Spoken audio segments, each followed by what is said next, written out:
The night was quiet, except for the distant hum of the city and the occasional rustling of wind against the grand estate.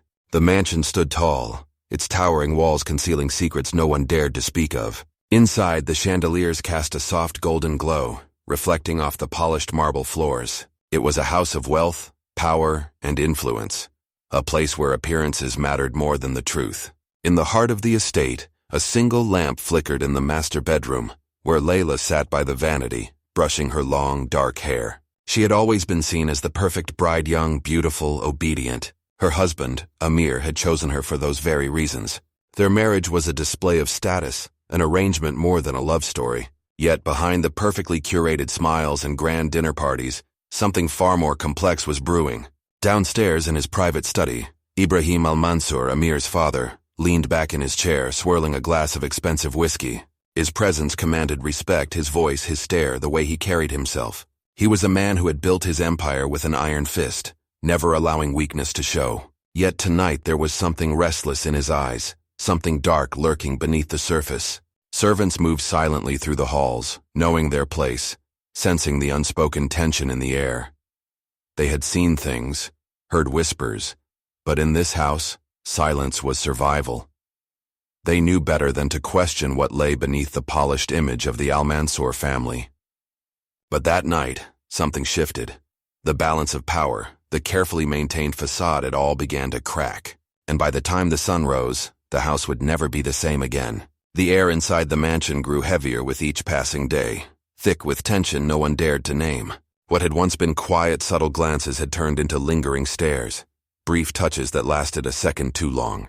Layla, trapped in a life she never fully chose, found herself drawn into a dangerous storm, one that neither she nor Ibrahim could control anymore. It started with the way Amir treated her.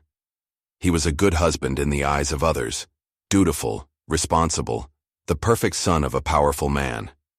But behind closed doors, his love was cold, distant, more of an obligation than a desire. Layla had tried to ignore the loneliness creeping into her bones, but it was impossible when another presence filled the void. Ibrahim had always been a man of control, a figure of dominance. But with Layla, something inside him shifted. He saw her not just as his son's wife, but as something forbidden, something intoxicating. And Layla, young, neglected, hungry for affection, couldn't ignore the way his eyes followed her, the way his voice softened when he spoke to her. One evening it became impossible to deny. Layla was in the library pretending to read while her thoughts spiraled. She could feel him before he spoke. "You don't seem happy, Layla." His voice was low, deliberate. She swallowed, gripping the edge of the book. "I'm fine." He stepped closer, his presence overwhelming. "Are you?" His gaze held hers, searching, pulling her into something dangerous. That night nothing happened, but something had begun. The cracks deepened. Amir was not a fool. He noticed the way his father looked at Layla, the way she seemed to bloom under his attention. It made something dark coil inside him. He had spent his entire life living in his father's shadow, trying to prove himself worthy. Now even his wife seemed to slip through his fingers, drawn toward the man who had always loomed over him. Jealousy burned, twisting into something more dangerous. Layla felt the shift in Amir's demeanor. His touches became rougher, his patience thinner. He began asking where she went, who she spoke to, what she did when he wasn't home. At first, she dismissed it as possessiveness, but soon it turned into something more. One night, as she walked into their bedroom, she found Amir sitting in the dark, his face unreadable. "Do you love me?" he asked. The question sent a chill down her spine. "Why would you ask that?" He stood, stepping closer. "Because I don't think you do." She forced a smile. "You're imagining things." But the way he looked at her, the way his hands curled into fists at his sides, told her that he wasn't imagining anything. He knew. He didn't have proof, not yet, but he knew something was wrong. The web of secrets tightens. Ibrahim, too, felt the weight of his actions pressing against him. He had never wanted to betray his son, not like this. But Layla was a temptation he couldn't resist. It wasn't just lust. It was something deeper, something raw. But love had no place in a world built on power. The mansion became a battlefield of unspoken words and suppressed desires. Servants whispered behind closed doors, sensing the shift in the air. Layla avoided Amir's gaze, yet sought out Ibrahim's presence more and more. Amir watched everything, his suspicions turning into certainty. Then came the night that changed everything. A letter left in Amir's study. No name, no signature, just a single sentence that sent his world crumbling. Your wife is not only... The night was silent, but inside the mansion a storm was about to break. The weight of suspicion, betrayal, and unchecked emotions had reached its peak. The walls that once held secrets could no longer contain them. Amir had been watching. He had been waiting. The letter had confirmed what he already feared, but he needed to see it with his own eyes. He had rehearsed this moment in his mind, played out different scenarios. Would he confront them? Would he demand answers? Or would he let his rage take over? Fate made the choice for him. The breaking point. It was past midnight when Amir stepped out of his study, his footsteps eerily quiet on the marble floors. He moved with purpose, his breath shallow, his hands trembling. He wasn't sure if it was rage or heartbreak that made his chest feel like it was caving in. He had seen the glances, the way Layla and his father avoided meeting his gaze during dinner. He had heard the hushed conversations in the hallways. And now, he would see for himself. The door to the guest wing was slightly ajar, a soft glow spilling from within. He could hear hushed voices, Layla's voice, soft and nervous, and then his father's, deeper, firm, almost soothing. His vision blurred as he pushed the door open. There they were. Layla stood near the edge of the bed, her robe slightly undone, her expression frozen between fear and shock.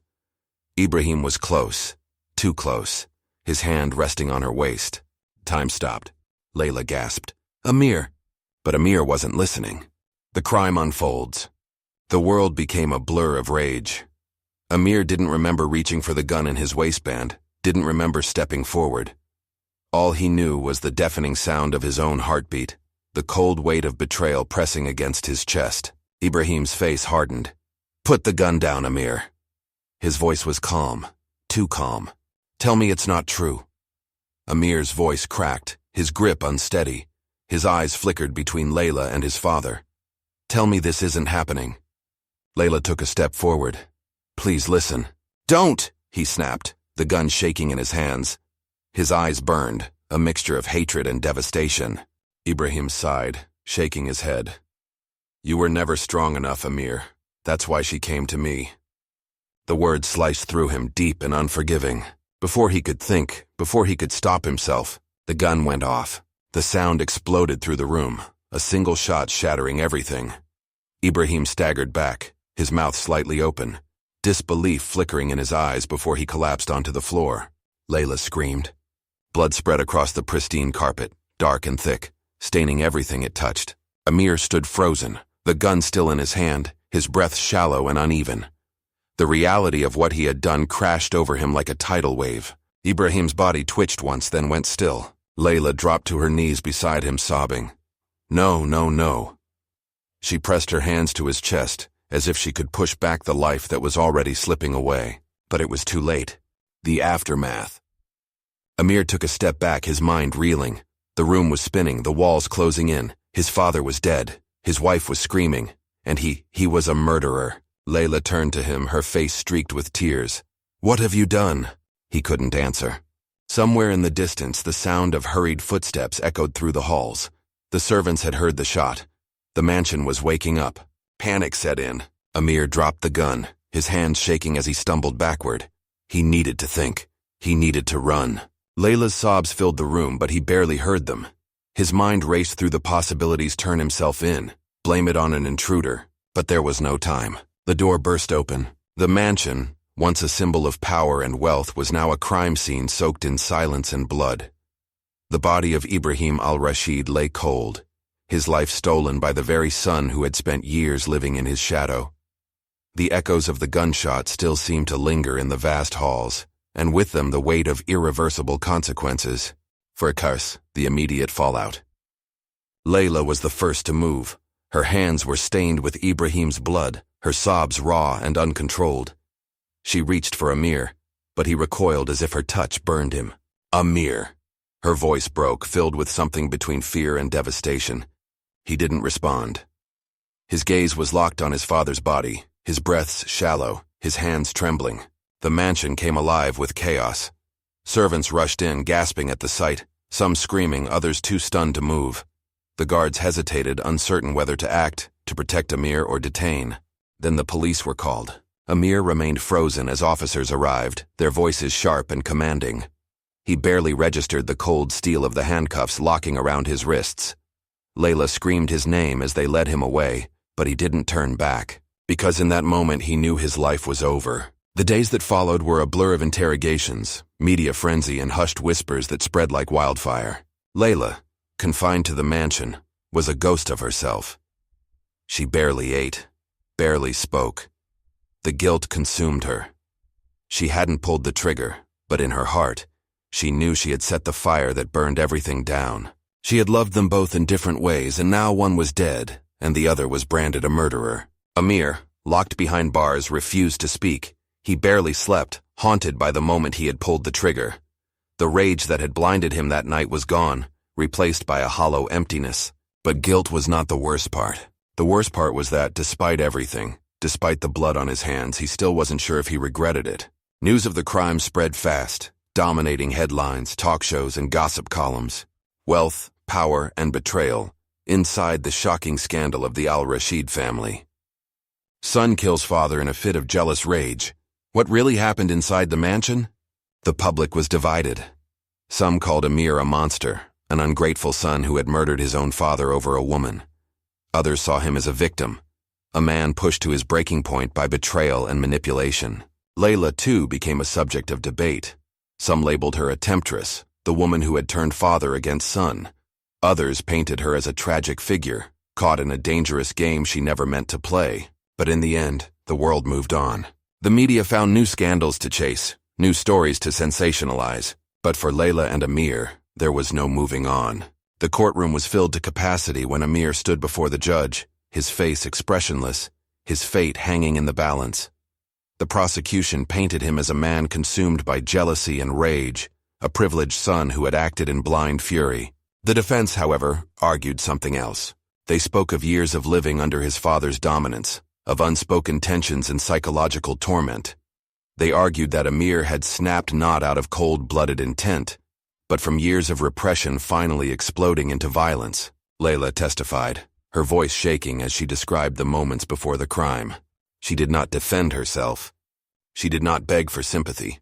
She simply told the truth, their truth. In the end, the verdict came down. Guilty. Amir was sentenced, not to death, but to a lifetime behind bars. A life spent paying for the moment that had defined him forever. Years passed. Layla never remarried.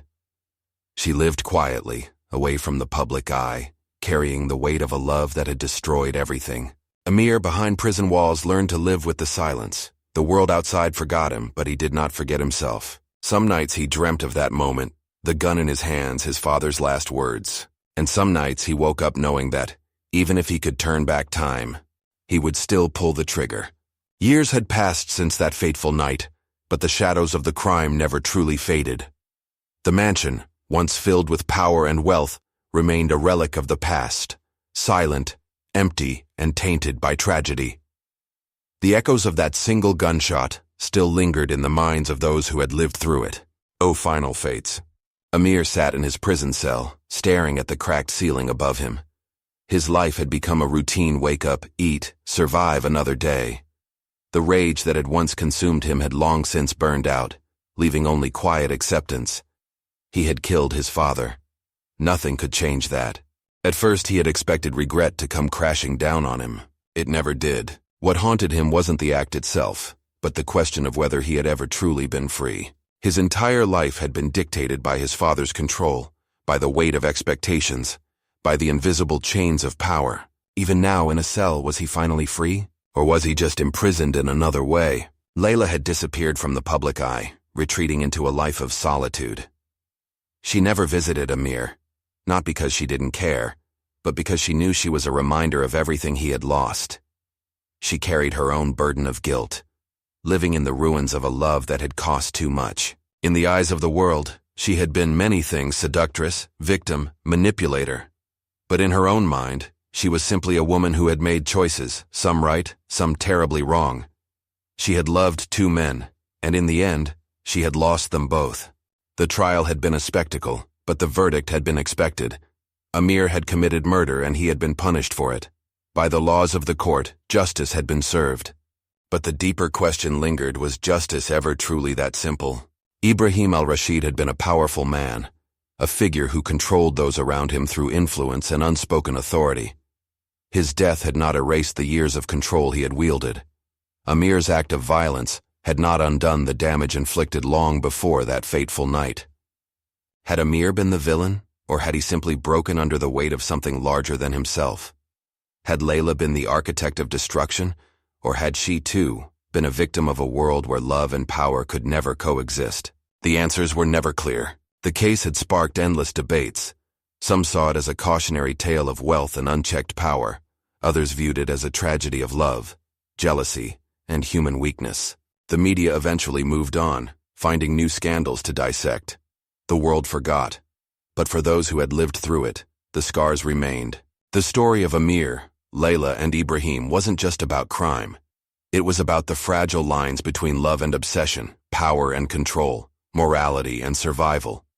It was a story that played out in different ways, in different places, over and over again. Because at its core, it wasn't just their story. It was a story about human nature itself. In the end, no one truly won. Amir lost his freedom. Layla lost the love that had defined and destroyed her. And Ibrahim, for all his power, lost everything. There were no heroes, no villains, just people, making choices, living with consequences. The mansion remained standing, but it was only a house now, one that held secrets in its walls, whispers in its halls, and memories that refused to fade, because some stories never really end. They just become ghosts that refuse to be forgotten.